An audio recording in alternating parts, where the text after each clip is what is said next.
Guardaos de hacer vuestra justicia delante de los hombres, para ser vistos de ellos. Las palabras de Cristo en el monte fueron expresión de lo que había sido la enseñanza silenciosa de su vida, pero que el pueblo no había llegado a comprender. Al ver que él tenía tanto poder, no podían explicarse por qué no lo empleaba para alcanzar lo que, según pensaban ellos, era el bien supremo. El espíritu, los motivos y los métodos que seguían eran opuestos a los de él. Aunque aseveraban defender con minucioso celo el honor de la ley, lo que en verdad buscaban era la gloria personal y egoísta. Cristo quería enseñarles que la persona que se ama a sí misma quebranta la ley. Sin embargo, los principios sostenidos por los fariseos han caracterizado a la humanidad en todos los siglos.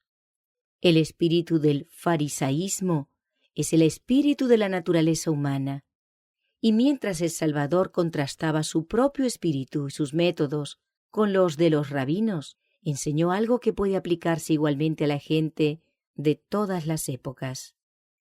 En los tiempos de Cristo, los fariseos procuraban constantemente ganar el favor del cielo, para disfrutar de prosperidad y honores mundanos, que para ellos constituían la recompensa de la virtud. Al mismo tiempo hacían alarde de sus actos de caridad para atraer la atención del público y ganar así renombre de santidad.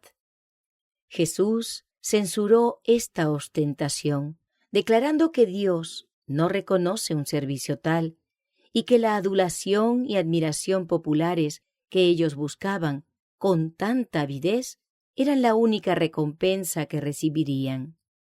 Cuando tú des limosna, no sepa tu izquierda lo que hace tu derecha, para que sea tu limosna en secreto, y tu Padre que ve en lo secreto te recompensará en público. Con estas palabras, Jesús no quiso enseñar que los actos benévolos deben guardarse siempre en secreto. El apóstol Pablo, inspirado por el Espíritu Santo, no ocultó el sacrificio personal de los generosos cristianos de Macedonia, sino que se refirió a la gracia que Cristo había manifestado en ellos, y así otros se sintieron movidos por el mismo Espíritu. Escribió también a la iglesia de Corinto: vuestro ejemplo ha estimulado a muchos. Las propias palabras de Cristo expresan claramente lo que quería decir, a saber, que en la realización de actos de caridad no se deben buscar las alabanzas ni los honores de los hombres. La piedad verdadera no impulsa a la ostentación. Los que desean palabras de alabanza y adulación y las saborean como delicioso manjar son meramente cristianos de nombre. Por sus obras buenas, los seguidores de Cristo deben dar gloria, no a sí mismos, sino al que les ha dado gracia y poder para obrar. Toda obra buena se cumple solamente por el Espíritu Santo, y éste es dado para glorificar, no al que lo recibe, sino al dador. Cuando la luz de Cristo brille en el alma, los labios pronunciarán alabanzas y agradecimiento a Dios. Nuestras oraciones, nuestro cumplimiento del deber, nuestra benevolencia, nuestro sacrificio personal, no serán el tema de nuestros pensamientos ni de nuestra conversación. Jesús será magnificado, el yo se esconderá y se verá que Cristo reina supremo en nuestra vida. Hemos de dar sinceramente, mas no con el fin de alardear de nuestras buenas acciones, sino por amor y simpatía hacia los que sufren. La sinceridad del propósito y la bondad genuina del corazón son los motivos apreciados por el cielo. Dios considera más preciosa que el oro de Ofir el alma que lo ama sinceramente y de todo corazón. No hemos de pensar en el galardón, sino en el servicio. Sin embargo, la bondad que se muestra en tal espíritu no dejará de tener recompensa. Tu Padre, que ve en lo secreto, te recompensará en público. Aunque es verdad que Dios mismo es el gran galardón, que abarca todo lo demás, el alma lo recibe y se goza en él solamente en la medida en que se asemeja a él en carácter. Solo podemos apreciar lo que es parecido a nosotros, solo cuando nos entregamos a Dios para que nos emplee en el servicio de la humanidad, nos hacemos partícipes de su gloria y carácter. Nadie puede dejar que por su vida y su corazón fluya hacia los demás el río de bendiciones celestiales sin recibir para sí mismo una rica recompensa. Las laderas de los collados y los llanos no sufren, porque por ellos corren ríos que se dirigen al mar. Lo que dan se les retribuye 100 veces, porque el arroyo que pasa cantando deja tras sí regalos de vegetación y fertilidad. En sus orillas la hierba es más verde, los árboles más lozanos, las flores más abundantes. Cuando los campos se ven yermos y agostados por el calor abrasador del verano, la corriente del río se destaca por su línea de verdor, y el llano que facilitó el transporte de los tesoros de las montañas hasta el mar se viste de frescura y belleza, atestiguando así la recompensa que la gracia de Dios da a cuantos sirven de conductos para las bendiciones del cielo. Tal es la bendición para quienes son misericordiosos con los pobres. El profeta Isaías dice: «No es que partas tu pan con el hambriento y a los pobres errantes albergues en casa, que cuando veas al desnudo lo cubras y no te escondas de tu hermano. Entonces nacerá tu luz como el alba y tu salvación se dejará ver pronto. Jehová te pastoreará siempre, y en las sequías saciará tu alma, y serás como huerto de riego y como manantial de aguas, cuyas aguas nunca faltan». La obra de beneficencia es 2 veces bendita. Mientras el que da a los menesterosos los beneficia, él mismo se beneficia en grado aún mayor. La gracia de Cristo en el alma desarrolla atributos del carácter que son opuestos al egoísmo, atributos que han de refinar, ennoblecer y enriquecer la vida. Los actos de bondad hechos en secreto ligarán los corazones y los acercarán al corazón de aquel de quien mana todo impulso generoso.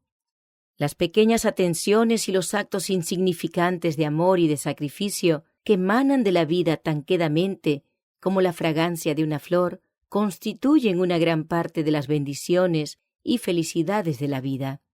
Al fin se verá que la abnegación para bien y dicha de los demás, por humilde e inadvertida que sea en la tierra, se reconoce en el cielo como muestra de nuestra unión con el Rey de Gloria, quien siendo rico, se hizo pobre por nosotros.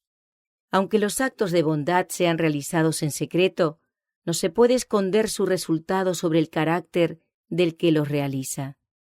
Si trabajamos sin reserva como seguidores de Cristo, el corazón se unirá en estrecha simpatía con el de Dios, y su espíritu, al influir sobre el nuestro, hará que el alma responda con armonías sagradas al toque divino. El que multiplica los talentos de los que emplearon con prudencia los dones que les confió, reconocerá con agrado el servicio de sus creyentes en el amado, por cuya gracia y fuerza obraron. Los que procuraron desarrollar y perfeccionar un carácter cristiano por el ejercicio de sus facultades en obras buenas, segarán en el mundo venidero lo que aquí sembraron. La obra empezada en la tierra llegará a su consumación en aquella vida más elevada y más santa que perdurará por toda la eternidad. Y cuando ores, no seas como los hipócritas. Los fariseos tenían horas fijas para orar, y cuando, como sucedía a menudo, en el momento designado, se encontraban ausentes de casa, fuese en la calle, en el mercado o entre las multitudes apresuradas, allí mismo se detenían y recitaban en alta voz sus oraciones formales. Un culto tal, ofrecido simplemente para glorificación del yo, mereció la reprensión más severa de Jesús. Sin embargo, no desaprobó la oración pública. Él mismo oraba con sus discípulos y en presencia de la multitud. Lo que enseña es que la oración acerca de la vida íntima no debe hacerse en público. En la devoción secreta, nuestras oraciones no deben alcanzar sino el oído de Dios, que siempre las escucha. Ningún oído curioso debe asumir el peso de tales peticiones. Mas tú, cuando ores, entra en tu aposento. Tengamos un lugar especial para la oración secreta.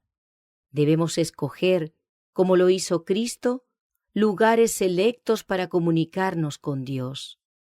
Muchas veces necesitamos apartarnos en algún lugar, aunque sea humilde, donde estemos a solas con Dios.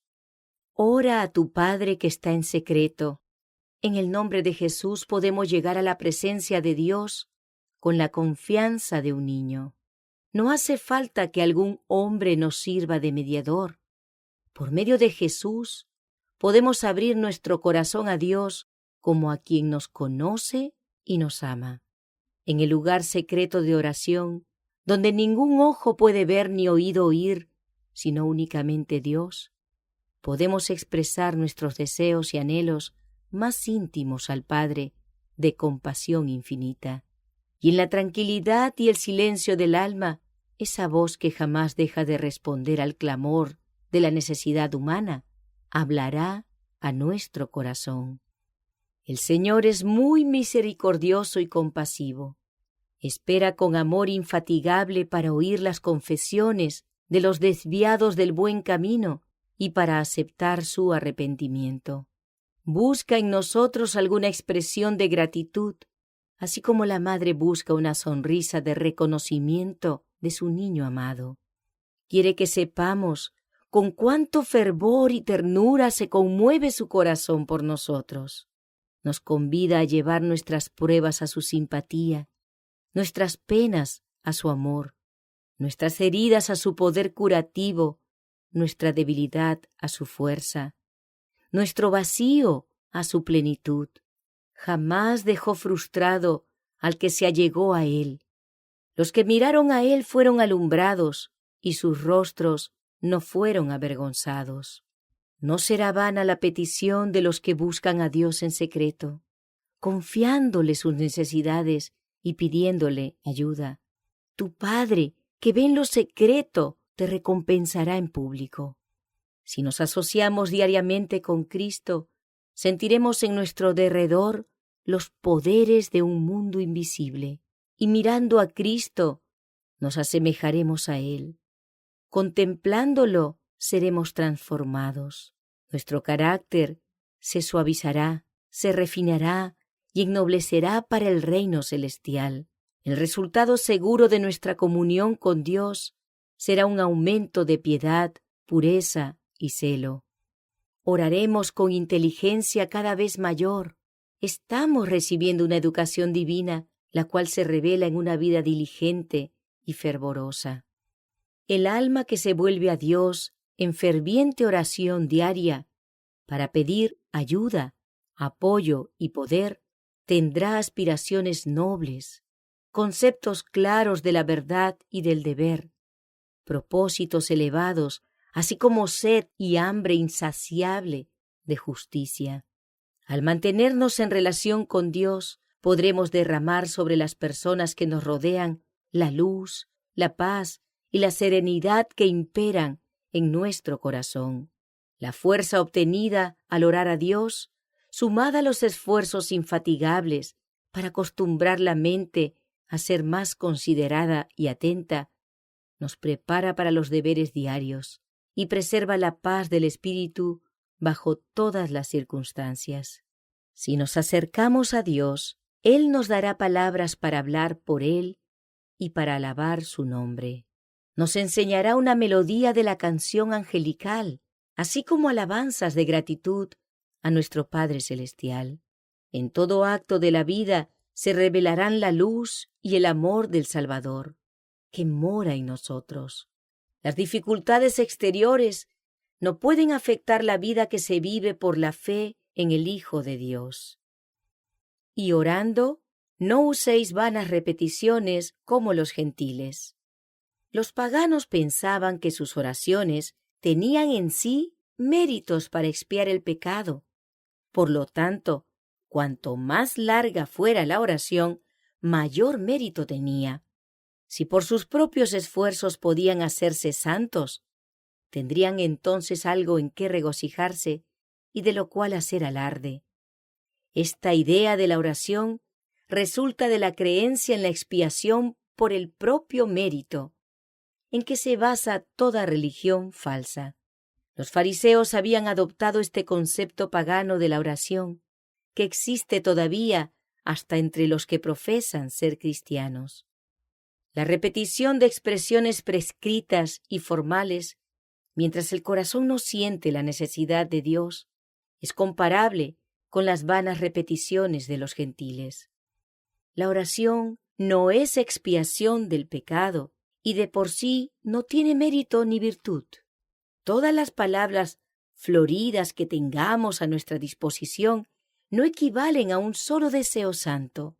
Las oraciones más elocuentes son palabrería vana, si no expresan los sentimientos sinceros del corazón. La oración que brota del corazón ferviente, que expresa con sencillez las necesidades del alma, así como pediríamos un favor a un amigo terrenal, esperando que lo hará. Esa es la oración de fe. Dios no quiere nuestras frases de simple ceremonia, pero el clamor inaudible de quien se siente quebrantado por la convicción de sus pecados y su debilidad llega al oído del Padre misericordioso. Cuando ayunéis, no seáis como los hipócritas. El ayuno que la palabra de Dios ordena es algo más que una formalidad. No consiste meramente en rechazar el alimento, vestirse de cilicio o echarse cenizas sobre la cabeza. El que ayuna verdaderamente entristecido por el pecado no buscará la oportunidad de exhibirse.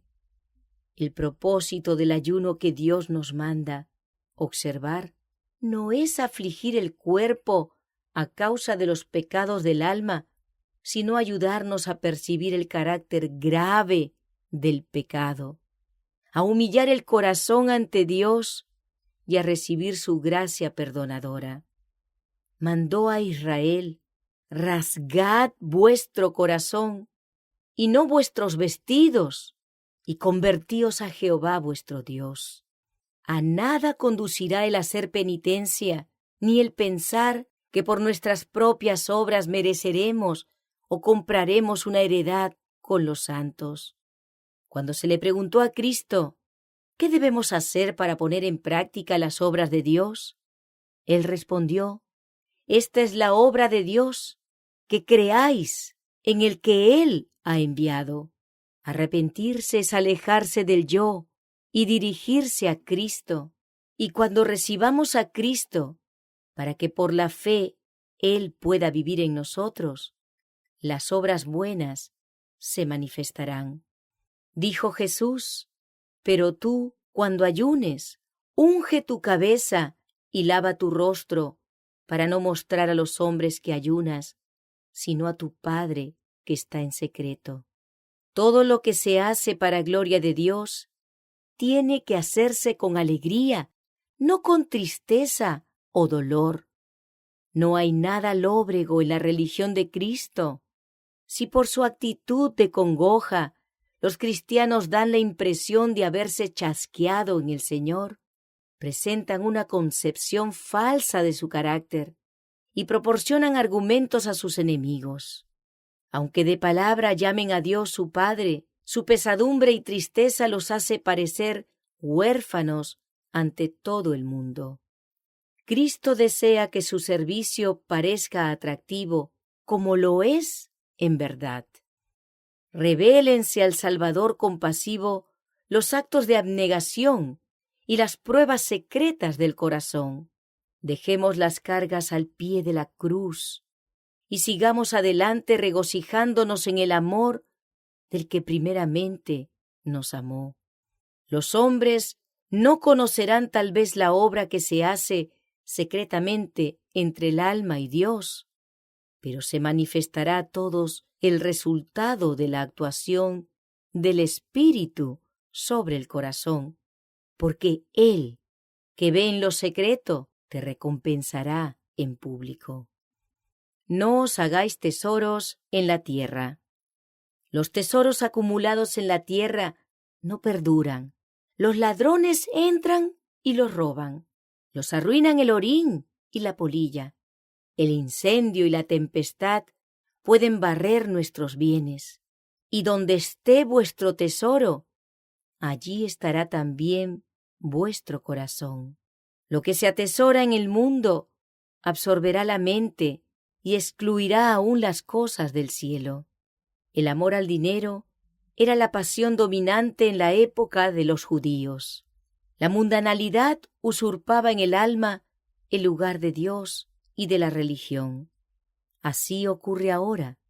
La ambición avarienta de acumular riquezas tiene tal ensalmo sobre la vida que termina por pervertir la nobleza y corromper toda consideración de los hombres para sus semejantes, hasta ahogarlos en la perdición. La servidumbre bajo Satanás rebosa de cuidados, perplejidades y trabajo agotador. Los tesoros que los hombres acumulan en la tierra son tan solo temporales. Dijo Jesús: «Haceos tesoros en el cielo, donde ni la polilla ni el orín corrompen, y donde ladrones no minan ni hurtan. Porque donde esté vuestro tesoro, allí estará también vuestro corazón». La instrucción que dio fue: «Haceos tesoros en el cielo». Es de nuestro interés obtener los tesoros celestiales.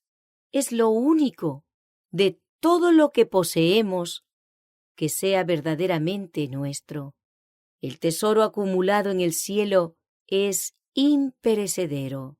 Ni el fuego, ni la inundación pueden destruirlo, ni ladrón robarlo, ni polilla ni orín corromperlo, porque Dios lo custodia. Estos tesoros, que Cristo considera inestimables, son las riquezas de la gloria de su herencia en los santos. A los discípulos de Cristo se los llama sus joyas, su tesoro precioso y particular. Dice él: «Como piedras de diadema serán enaltecidos en su tierra. Haré más precioso que el oro fino al varón, y más que el oro de Ofir al hombre». Cristo, el gran centro de quien se desprende toda gloria, considera a su pueblo purificado y perfeccionado como la recompensa de todas sus aflicciones, su humillación y su amor. Lo estima como el complemento de su gloria. Se nos permite unirnos con Él en la gran obra de redención y participar con Él de las riquezas que ganó por las aflicciones y la muerte. El apóstol Pablo escribió de esta manera a los cristianos tesalonicenses: «¿Cuál es nuestra esperanza o gozo o corona de que me gloríe? ¿No lo sois vosotros delante de nuestro Señor Jesucristo en su venida? Vosotros sois nuestra gloria y gozo». Tal es el tesoro por el cual Cristo nos manda trabajar. El carácter es la gran cosecha de la vida. Cada palabra y acto que mediante la gracia de Cristo encienda en algún alma el impulso de elevarse hacia el cielo, cada esfuerzo que tienda a la formación de un carácter como el de Cristo, equivale a acumular tesoros en los cielos. Donde esté el tesoro, allí estará el corazón. Nos beneficiamos con cada esfuerzo que ejercemos en pro de los demás. El que da de su dinero o de su trabajo para la difusión del Evangelio, dedica su interés y sus oraciones a la obra y a las almas a las cuales alcanzará. Sus afectos se dirigen hacia otros y se ve estimulado para consagrarse más completamente a Dios, a fin de poder hacerles el mayor bien posible. En el día final, cuando desaparezcan las riquezas del mundo, el que haya guardado tesoros en el cielo verá lo que su vida ganó. Si hemos prestado atención a las palabras de Cristo, al congregarnos alrededor del gran trono blanco, veremos almas que se habrán salvado como consecuencia de nuestro ministerio. Sabremos que uno salvó a otros y éstos a otros aún. Esta muchedumbre, traída al puerto de descanso como fruto de nuestros esfuerzos, depositará sus coronas a los pies de Jesús y lo alabará por los siglos interminables de la eternidad. Con qué alegría verá el obrero de Cristo aquellos redimidos, participantes de la gloria del Redentor. Cuán precioso será el cielo para quienes hayan trabajado fielmente por la salvación de las almas. Sí, pues, habéis resucitado con Cristo, buscad las cosas de arriba, donde está Cristo sentado a la diestra de Dios. Si tu ojo es bueno, todo tu cuerpo estará lleno de luz. Lo que el Señor señala en estas palabras es la sinceridad de propósito, la devoción indivisa a Dios. Si existe esta sinceridad de propósito y no hay vacilación para percibir y obedecer la verdad a cualquier costo, se recibirá luz divina. La piedad verdadera comienza cuando cesa la transigencia con el pecado. Entonces la expresión del corazón será la del apóstol Pablo. Una cosa hago, olvidando ciertamente lo que queda atrás y extendiéndome a lo que está delante, prosigo a la meta, al premio del supremo llamamiento de Dios en Cristo Jesús. Aún estimo todas las cosas como pérdida por la excelencia del conocimiento de Cristo Jesús mi Señor, por amor del cual lo he perdido todo y lo tengo por basura para ganar a Cristo. Cuando la vida está cegada por el amor propio, hay solamente oscuridad. Pero si tu ojo es maligno, todo tu cuerpo estará en tinieblas. Era esta la oscuridad que envolvió a los judíos en obstinada incredulidad y los imposibilitó para comprender el carácter y la misión del que vino a salvarlos de sus pecados. El ceder a la tentación empieza cuando se permite a la mente vacilar y ser inconstante en la confianza en Dios. Si no decidimos entregarnos por completo a Dios, quedamos en tinieblas. Cuando hacemos cualquier reserva, abrimos la puerta por la cual Satanás puede entrar para extraviarnos con sus tentaciones. Él sabe que si puede oscurecer nuestra visión para que el ojo de la fe no vea a Dios, no tendremos protección contra el pecado. El predominio de un deseo pecaminoso revela que el alma está engañada. Cada vez que se cede a dicho deseo, se refuerza la aversión del alma contra Dios. Al seguir el sendero elegido por Satanás, nos vemos envueltos por las sombras del mal. Cada paso nos lleva a tinieblas más densas y agrava la ceguera del corazón. En el mundo espiritual rige la misma ley que en el natural. Quien more en tinieblas perderá al fin el sentido de la vista. Estará rodeado por una oscuridad más densa que la de medianoche, y no le puede traer luz el mediodía más brillante. Anda en tinieblas y no sabe a dónde va, porque las tinieblas le han cegado los ojos. Por abrigar el mal con persistencia, por despreciar con obstinación las súplicas del amor divino, el pecador pierde el amor a lo bueno, el deseo de Dios y aún la capacidad misma de recibir la luz del cielo. La invitación de la misericordia sigue rebosando amor. La luz brilla con tanto resplandor como cuando iluminó por vez primera el alma, pero la voz cae en oídos sordos, la luz en ojos cegados. Ninguna alma se encuentra desamparada definitivamente por Dios, ni abandonada para seguir sus propios pasos, mientras haya esperanza de salvarla. Dios no se aparta del hombre, sino el hombre de Dios. Nuestro Padre Celestial nos sigue con amonestaciones, súplicas y promesas de compasión, hasta que las nuevas oportunidades y privilegios resultan totalmente inútiles. La responsabilidad es del pecador. Al resistir hoy al Espíritu de Dios, apareja el camino para la segunda oposición a la luz, cuando venga con mayor poder. Así va de oposición en oposición, hasta que la luz no lo conmueve más y él no responde ya de ninguna manera al Espíritu de Dios. Entonces, aún la luz que está en él se ha convertido en tinieblas. La verdad misma que conocía se ha pervertido de tal manera que intensifica la ceguera del alma. Ninguno puede servir a dos señores.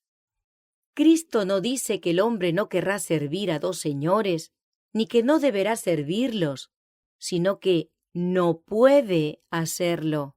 Los intereses de Dios y los de Mamón no pueden armonizar en forma alguna. Donde la conciencia del cristiano le aconseja abstenerse, negarse a sí mismo, detenerse, allí mismo el hombre del mundo avanza para gratificar sus tendencias egoístas. A un lado de la línea divisoria se encuentra el abnegado seguidor de Cristo. Al otro lado se halla el amante del mundo, dedicado a satisfacerse a sí mismo, siervo de la moda, embebido en frivolidades, regodeándose con placeres prohibidos. A ese lado de la línea no puede pasar el cristiano. Nadie puede ocupar una posición neutral. No existe una posición intermedia en la que no se ame a Dios y tampoco se sirva al enemigo de la justicia. Cristo ha de vivir en sus agentes humanos, obrar por medio de sus facultades y actuar por sus habilidades. Ellos deben someter su voluntad a la de Cristo y obrar con su espíritu. Entonces, ya no son ellos los que viven, sino que Cristo vive en ellos. Quien no se entrega por entero a Dios, se ve gobernado por otro poder y escucha otra voz, cuyas sugestiones revisten un carácter completamente distinto. El servicio a medias coloca al agente humano del lado del enemigo, como aliado eficaz de los ejércitos de las tinieblas.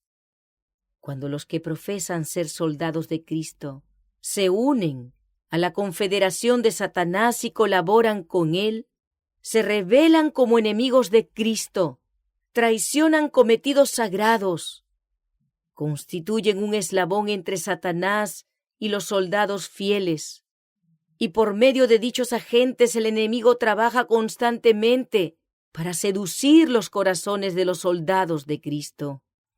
El baluarte más fuerte del vicio en nuestro mundo no es la vida perversa del pecador abandonado, ni del renegado envilecido. Es la vida que en otros aspectos parece virtuosa y noble, pero en la cual se alberga un pecado, se consiente un vicio para el alma que lucha secretamente contra alguna tentación gigantesca, que tiembla al borde del precipicio. Tal ejemplo es uno de los alicientes más poderosos para pecar. Aquel que, a pesar de estar dotado de un alto concepto de la vida, de la verdad y del honor, quebranta voluntariamente un solo precepto de la santa ley de Dios, pervierte sus nobles dones en señuelos del pecado. El genio, el talento, la simpatía y aun los actos generosos y amables pueden llegar a ser lazos de Satanás para arrastrar a otras almas hasta hacerlas caer en el precipicio de la ruina para esta vida y para la venidera. No améis al mundo ni las cosas que están en el mundo. Si alguno ama al mundo, el amor del Padre no está en él. Porque todo lo que hay en el mundo, los deseos de la carne, los deseos de los ojos y la vanagloria de la vida, no proviene del Padre, sino del mundo.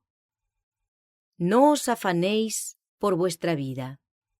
Quien nos dio la vida sabe que nos hace falta el alimento para conservarla. El que creó el cuerpo no olvida nuestra necesidad de ropa. El que concedió la dádiva mayor, ¿no otorgará también lo necesario para hacerla completa? Jesús dirigió la atención de sus oyentes a las aves que modulaban sus alegres cantos, libres de congojas, porque si bien no siembran ni siegan, el gran Padre las provee de todo lo necesario. Luego preguntó, ¿no valéis vosotros mucho más que ellas? Las laderas de las colinas y los campos estaban esmaltados de flores. Señalándolos en la frescura del rocío matinal, Jesús dijo: «Considerad los lirios del campo, cómo crecen. La habilidad humana puede copiar las formas graciosas y elegantes de las plantas y las flores, mas ¿qué toque puede dar vida siquiera a una florecilla o una brizna de hierba? Cada flor que abre sus pétalos a la vera del camino debe su existencia al mismo poder que colocó los mundos y estrellas en el cielo. Por toda la creación se siente palpitar la vida del gran corazón de Dios. Sus manos engalanan las flores del campo con atavíos más primorosos que cuantos hayan ornado jamás a los reyes terrenales. Y si la hierba del campo que hoy es y mañana se echa en el horno, Dios la viste así, ¿no hará mucho más a vosotros, hombres de poca fe? El que formó las flores y dio cantos a los pajarillos dice: considerad los lirios, mirad las aves del cielo. En la belleza de las cosas de la naturaleza podemos aprender acerca de la sabiduría divina más de lo que saben los eruditos. En los pétalos del lirio, Dios escribió un mensaje para nosotros, en un idioma que el corazón puede leer solo cuando desaprende las lecciones de desconfianza, egoísmo y congoja corrosiva. ¿Por qué nos dio Él las aves canoras y las delicadas flores, sino por la superabundancia del amor paternal, para llenar de luz y alegría el sendero de nuestra vida? Sin las flores y los pájaros tendríamos todo lo necesario para vivir, pero Dios no se contentó con facilitar únicamente lo que bastaba para mantener la vida. Llenó la tierra, el aire y el cielo con vislumbres de belleza para expresarnos su amante solicitud por nosotros. La hermosura de todas las cosas creadas no es nada más que un reflejo del esplendor de su gloria. Si para contribuir a nuestra dicha y alegría prodigó tan infinita belleza en las cosas naturales, ¿podemos dudar de que nos dará toda bendición que necesitamos? Considerad los lirios. Cada flor que abre sus pétalos al sol obedece las mismas grandes leyes que rigen las estrellas. Y cuán sencilla, dulce y hermosa es su vida. Por medio de las flores, Dios quiere llamarnos la atención a la belleza del carácter cristiano. El que dotó de tal belleza a las flores desea muchísimo más que el alma se vista con la hermosura del carácter de Cristo. Considerad cómo crecen los lirios, dijo Cristo, cómo al brotar del suelo frío y oscuro o del fango en el cauce de un río, las plantas se desarrollan bellas y fragantes. ¿Quién imaginaría las posibilidades de belleza que se esconden en el bulbo áspero y oscuro del lirio? Pero cuando la vida de Dios, oculta en su interior, se desarrolla en respuesta a su llamamiento mediante la lluvia y el sol, maravilla a los hombres por su visión de gracia y belleza. Así también se desarrollará la vida de Dios en toda alma humana que se entregue al ministerio de su gracia, la que tan gratuitamente como la lluvia y el sol llega con su bendición para todos. Es la palabra de Dios la que crea las flores, y la misma palabra producirá en nosotros las gracias de su Espíritu. La ley de Dios es una ley de amor. Él nos rodeó de hermosura para enseñarnos que no estamos en la tierra únicamente para mirar por nosotros mismos, para cavar y construir, para trabajar e hilar, sino para hacer la vida esplendorosa, alegre y bella por el amor de Cristo. Así como las flores, hemos de alegrar otras vidas con el ministerio del amor. Padres, dejad a vuestros hijos que aprendan de las flores, llevadlos al jardín, a la huerta, al campo, bajo los árboles frondosos y enseñadles a leer en la naturaleza el mensaje del amor de Dios. Vinculad su recuerdo con el espectáculo de los pájaros, las flores y los árboles. Inducidlos a considerar en cada cosa agradable y hermosa una expresión del amor que Dios siente por ellos. Hacedles apreciar vuestra de la bondad. Enseñar a los niños la lección de que mediante el gran amor de Dios, su naturaleza puede transformarse y ponerse en armonía con la suya.